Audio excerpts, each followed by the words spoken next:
नमस्कार। आज की क्लास में हम चेंज केस के बारे में सीखेंगे कि किसी भी टेक्स्ट को सेंटेंस केस में, लोअर केस में, अपर केस में, capitalise each words and toggle case में चेंज कैसे करते हैं। तो चलिए सीखते हैं। तो इसके लिए मैं यहाँ सबसे पहले फर्स्ट पैराग्राफ लेता हूँ इस जगह। तो इसको मैं सेलेक्ट कर लेता हूँ। यहाँ मैंने इसको सेलेक्ट कर लिया है, ठीक है। तो चेंज केस आपको मिलेगा होम टैब के अंतर्गत, आपको फॉन्ट ग्रुप में इस जगह, जो यहाँ पर आपको ए कैपिटल और ए स्मॉल में लिखा हुआ दिख रहा होगा। यहाँ पर चेंज केस के बारे में क्या कहता है, change the selected text to upper case, lower case और अदर कॉमन कैपिटलाइजेशंस।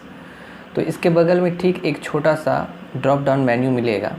इसको आप जैसे ही क्लिक करेंगे तो आपको यहाँ पर कुछ केसेस दिखेंगे जिसमें हम अपने टेक्स्ट को चेंज कर सकते हैं। बाय डिफ़ॉल्ट वर्ड के अंदर जो भी केस होता है वो होता है सेंटेंस केस, यानी सेंटेंस केस में हमारा सेंटेंस बाय डिफ़ॉल्ट लिखा हुआ होता है।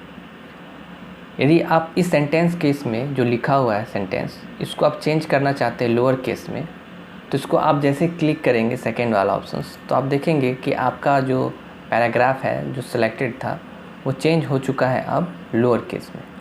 लोअर केस में आपको यहाँ पर छोटा सा एक अलग सा चेंजेस दिखेगा कि वर्ड का जो पहला लेटर है वो आप देख रहे हैं स्मॉल में है, जबकि यहाँ होना चाहिए था इसको कैपिटल में। तो ये क्या करता है लोअर केस में कि पूरे सेंटेंस में हर एक वर्ड को स्मॉल लेटर में कन्वर्ट कर देता है। अब चलते हैं दूसरा ऑप्शंस, इसको हम क्लिक करेंगे तो आप देखेंगे क्या है अपर केस। इसको जैसे आप क्लिक करेंगे तो आप देखेंगे क्या कि आपका जो पूरा सेलेक्टेड टेक्स्ट है वो चेंज हो चुका है अपर केस में, यानी हर एक वर्ड, हर एक लेटर कैपिटल हो चुका है। तो अपर केस में क्या होगा, हर एक वर्ड, हर एक लेटर कैपिटल हो जाएगा। इसके बाद चलते हैं नेक्स्ट, देखते हैं इसके आगे क्या है। इसके आगे आपको मिलेगा कैपिटलाइज ईच वर्ड। इसमें क्या होगा, वर्ड का हर एक पहला लेटर कैपिटल हो जाएगा। आप देखेंगे यहाँ वीडियो का वी कैपिटल है, इसी तरह सेकेंड वर्ड का पी कैपिटल है, ए कैपिटल है, पी कैपिटल है, यानी हर एक वर्ड का पहला लेटर क्या होगा, कैपिटल हो जाएगा। तो यही होता है कैपिटलाइज ईच वर्ड। इसमें क्या होगा, हर एक वर्ड का पहला लेटर कैपिटल हो जाएगा, ठीक है। इसके बाद देखते हैं नेक्स्ट। इसके बाद आपको मिलेगा यहाँ पर टॉगल केस। इसमें क्या होगा कि जो भी टेक्स्ट जिस भी फॉर्म में लिखा होगा उसके ठीक अपोजिट वो आपको यहाँ देखने के लिए मिलेगा। इस जगह बहुत टीचर को भी कन्फ्यूजन होता है कि ये टॉगल केस होता क्या है। टॉगल केस कुछ नहीं है, बशर्ते ये है कि आप यहाँ देखें कि जो भी लेटर आपको मिल रहा होगा, जो भी टेक्स्ट लिखा होगा जिस भी लेटर में, वो उसका ठीक अपोजिट काम करेगा। जैसे कि यहाँ आप देख रहे हैं कि मैंने टाइप किया हुआ है ये वर्ड चेंज केस, तो इसको हम सेलेक्ट कर लेते हैं। यदि आप इसको टॉगल केस पे कन्वर्ट करेंगे तो आप देखेंगे कि सी यहाँ पर जो स्मॉल लेटर है वो कैपिटल हो जाएगा और बाकी का जो लेटर है वो स्मॉल में हो जाएगा। इसी तरह यहाँ पर भी सी कैपिटल हो जाएगा और बाकी जो है लेटर यहाँ पर लिखा हुआ वो कैपिटल हो जाएगा। तो इसको मैंने सेलेक्ट कर लिया है।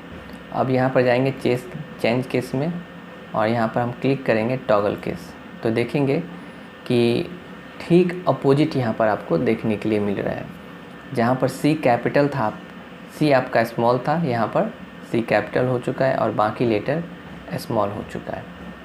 उसी तरह इस वर्ड में भी आप देख रहे होंगे। इसको मैं कंट्रोल जेड करके आपको दिखाता हूँ, तो आप देखेंगे कि क्या हो रहा था, ठीक अपोजिट हो गया। तो अंडू करके मैंने आपको दिखाया कि टॉगल केस होता है क्या। तो चलिए एक बार फिर से हम देख लेते हैं हर एक वर्ड को। तो इसके लिए मैं क्या करता हूँ, यहाँ पर ये जो पूरा जो पैराग्राफ है ये सेंटेंस केस में है ही, तो इसको हम चेंज नहीं करेंगे, हम इसको करते हैं लोअर केस में। तो देखेंगे आप हर एक वर्ड क्या होगा, यहाँ पर स्मॉल लेटर में हो जाएगा। इस पैराग्राफ को चेंज करके हम कर देते हैं अपर केस में, तो आप देखेंगे हर एक वर्ड क्या क्या हो रहा है, अपर केस में हो रहा है, यानी कैपिटल लेटर में आ रहा है। उसी तरह थर्ड पैराग्राफ में हम क्या करने जा रहे हैं, कैपिटलाइज ईच वर्ड। तो आप देखेंगे वर्ड का हर एक वर्ड कैपिटल हो रहा है। इसी तरह टॉगल केस में आप क्या देखेंगे यहाँ पर कि जो भी वर्ड है उसका ठीक अपोजिट हो जाएगा। देखेंगे, देखिए, तो ये था चेंज केस। तो इसका यूज आपने सीखा कि चेंज केस होता क्या है। इसके लिए एक शॉर्टकट की भी आता है, वो होता है शिफ्ट F3। चलिए इस पर हम आपको चेंज करके दिखाते हैं। सबसे पहले इसको हम कर देते हैं कन्वर्ट सेंटेंस केस में। सेंटेंस केस में हो चुका है, ठीक है। अब हम यहाँ पर जो शॉर्टकट की है शिफ्ट F3 उसका यूज करेंगे। तो यहाँ पर आपको 3 केस ही मिलेगा, अपर केस, लोअर केस और सेंटेंस केस, ठीक है। तो यहाँ पर हम शिफ्ट F3 प्रेस करते हैं तो आप देखेंगे अपर केस हो रहा है। फिर शिफ्ट F3 प्रेस किया मैंने तो आप देखेंगे हर एक वर्ड स्मॉल लेटर में हो चुका है, यानी लोअर केस में हो चुका है। फिर शिफ्ट F3 प्रेस किया तो अब यहाँ पर क्या आ गया, सेंटेंस केस। तो ये एक शॉर्टकट की है चेंज केस का, वो है शिफ्ट F3। तो इसका आप यूज कर सकते हैं। यहाँ पर 3 केस ही क्यों चेंज हो रहा है, इसलिए चेंज हो रहा है क्योंकि मोस्टली यही यूज होता है, तो शॉर्टकट की में यही डाला गया है। तो आज की क्लास बस यहीं तक, और नेक्स्ट क्लास में हम देखते हैं नई कमांड, उसका यूज कैसे करना वर्ड के अंतर्गत। तो आप सभी का बहुत बहुत धन्यवाद।